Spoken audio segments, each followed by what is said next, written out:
کربلا کے میدان میں امام حسین کے رفقا ایک ایک کر کے امام حسین پہ قربان ہوتے گئے۔ دین اسلام کی خاطر انہوں نے اپنی جانوں کے نذرانے پیش کیے۔ جس شخصیت کا بھی تذکرہ کریں اس کی محبت اور جان فشانی کا انداز مختلف و نرالا نظر آتا ہے۔ حضرت وہب بن عبداللہ کلبی یہ حضرت امام حسین کے غلاموں میں سے ہیں۔ یہ اپنے قبیلے کے خوبصورت جوان ہیں۔ ابھی 15 روز ہوئے ہیں آپ کی شادی کو، اور آپ اپنی ماں کے اکلوتے بیٹے ہیں، اور آپ کی والدہ بھی آپ کے ساتھ ہیں، اور آپ کی زوجہ بھی آپ کے ساتھ ہیں۔ جب رفقا امام حسین اور اسلام کی خاطر قربان ہو رہے تھے تو ماں آگے بڑھی اور بڑھ کے اپنے بیٹے وہب بن عبداللہ کلبی کو طلب کرتی ہے اور کر کے کہتی ہے، اے میرے بیٹے ادھر آ، میں نے اپنی ساری زندگی تجھے پالنے پوسنے پہ گزار دی، میں نے کسی اور کا دروازہ نہیں دیکھا، تیری خاطر آج میں تجھ سے ایک تقاضا کرتی ہوں۔ عرض کرتا ہے بیٹا ماں حکم کرو، کیا حکم ہے؟ تو ماں کہتی ہے بیٹے میں چاہتی ہوں تو امام عالی مقام پہ قربان ہو جائے اور ان کی خاطر اپنی جان کا نذرانہ پیش کر دے۔ بیٹا بھی چپ تھا۔ ماں کہنے لگی بیٹا اگر تو امام حسین پہ قربان نہ ہوا تو میں بوڑھی ماں تیری اس کارزار میدان کے اندر تلوار لے کے نکلوں گی اور میں تجھے اپنا دودھ بھی بخشوں گی نہیں، یہاں تک کہ کل قیامت کے دن تو میرے سامنے نظریں جھکائے ہوئے کھڑا ہوگا۔ وہ بیٹا عرض کرتا ہے ماں اگر تیری رضا اس میں ہے تو میں تیرا بیٹا ہوں، میں راضی ہوں، امام عالی مقام پہ اپنے سر کو تن سے جدا کروانے کے لیے تیار ہوں۔ کہا اے ماں اگر تیری خوشی اسی میں ہے تو تیرا بیٹا بھی اس پہ راضی ہے۔ اٹھا اس جگہ سے اپنی زوجہ کے پاس گیا جسے ابھی 15 روز ہوئے تھے، اس کے اجلا عروسی میں آئے ہوئے۔ جب اس کے پاس گیا تو اس سے جا کے تذکرہ کرتا ہے، کہتا کیا ہے کہ میری ماں کی خواہش ہے کہ میں امام عالی مقام پہ نام پہ قربان ہو جاؤں، اور میرا دل بھی چاہتا ہے میں شہادت کا جام نوش کر لوں اور کل قیامت کے دن حضور کے قرب میں مجھے جگہ دستیاب ہو اور شہدائے کربلا کے ساتھ میرا بھی شمار ہو اور سیدوں کے نوکروں میں میرا بھی شمار ہو۔ تو زوجہ بھی کوئی ایسی زوجہ نہیں تھی جو آگے سے یہ کہتی کہ میری جوانی کو دیکھ، مجھے تو ابھی 15 روز ہوئے ہیں، بلکہ اس زوجہ کا بھی انداز محبت شہداء کے ساتھ اور امام عالی مقام کے گھرانے کے ساتھ عجب تھا۔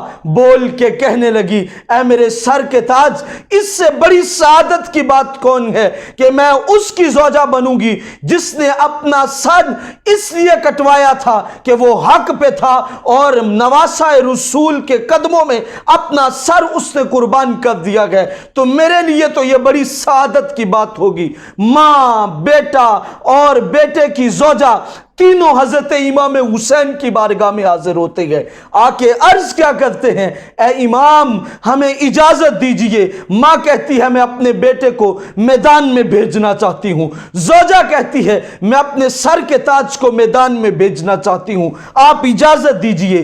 امام حسین کہتے ہیں اے بی بی تیرا ایک ہی تو لال ہے، اس کی خاطر تو نے اپنی ساری زندگی قربان کی ہے، اب یہ قربان ہو جائے گا، میں نہیں چاہتا کہ تمہارا ایک سہارا ہے وہ بھی چھن جائے۔ زوجہ بھی آگے بڑھی، کہا نانا ہم یہ نہیں چاہتے کہ یہ ہمارا سہارا ہو، ہم یہ چاہتے ہیں کل قیامت کے دن آپ ہمارا سہارا ہو۔ امام حسین نے جب یہ جذبات دیکھے، انداز محبت دیکھا، تو امام حسین کہنے لگے جی اجازت ہے تمہیں، جاؤ کارزار میدان میں۔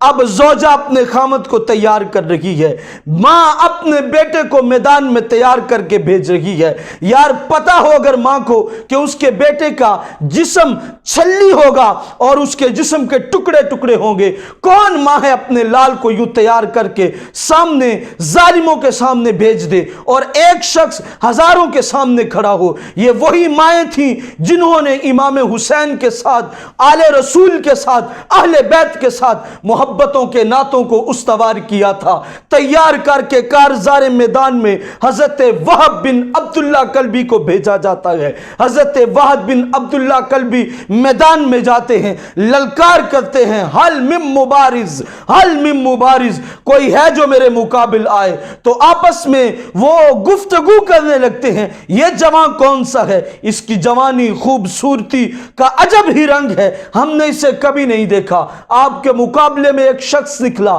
اس کا سر تن سے جدا کیا، دوسرا کیا، یہاں تک کہ راوی لکھتے ہیں یہ اکیلا نوجوان 40 بندوں کو واسطے جہنم کرتا ہے۔ اور پھر ایک ظالم نے دور سے تیر کا وار کیا، آپ کے سینے میں لگا، سینے کو چیرتا ہوا گزر گیا، نیچے گرے، ظالم آگے بڑھے۔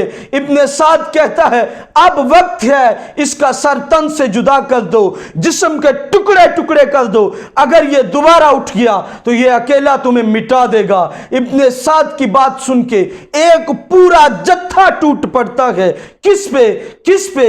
وہ وہب بن عبداللہ کلبی جو اکیلا وہ زخموں سے چور چور زمین پہ لیٹا ہوا ہے، آ کے اس کے وجود کے ٹکڑے کرتے ہیں، سر کاٹ دیا جاتا ہے۔ ابن سعد آواز دیتا ہے اے حسین آؤ، ایک اور غلام کا سر اٹھا کے لے جاؤ۔ حضرت امام عالی مقام آتے ہیں، حضرت وہب بن عبداللہ کا سر اٹھاتے ہیں، جا کے اس کی ماں کے ہاتھوں میں تھماتے ہیں۔ ماں کیا کرتی ہے؟ اب ماں پہلے اپنے بیٹے کے ہونٹوں کو چومتی ہے، پھر ماتھے کو چومتی ہے، چومنے کے بعد عرض کرتی ہے مولا تیرا لاکھ شکر ہے، میرے بیٹے نے قربانی دی تو اہل بیت اطہار کی محبت میں دی۔ پھر وہی سر اس کی زوجہ کی گود میں رکھ دیتی ہے۔ اب گود میں رکھا ہوا سر وہ زوجہ واویلا نہیں کرتی، اپنے کپڑوں کو نہیں پھاڑتی، وہ آہو بکا نہیں کرتی، بلکہ اپنی چادر کو لیتی ہے اور لے کے چہرہ صاف کرتی ہے، آنکھوں کو صاف کرتی ہے، پورے چہرے کو صاف کر کے پھر کہتی ہے شکر ہے مولا تو نے مجھے سر کا تاج وہ دیا جو اہل بیت اطہار کی محبت میں قربان ہو گیا۔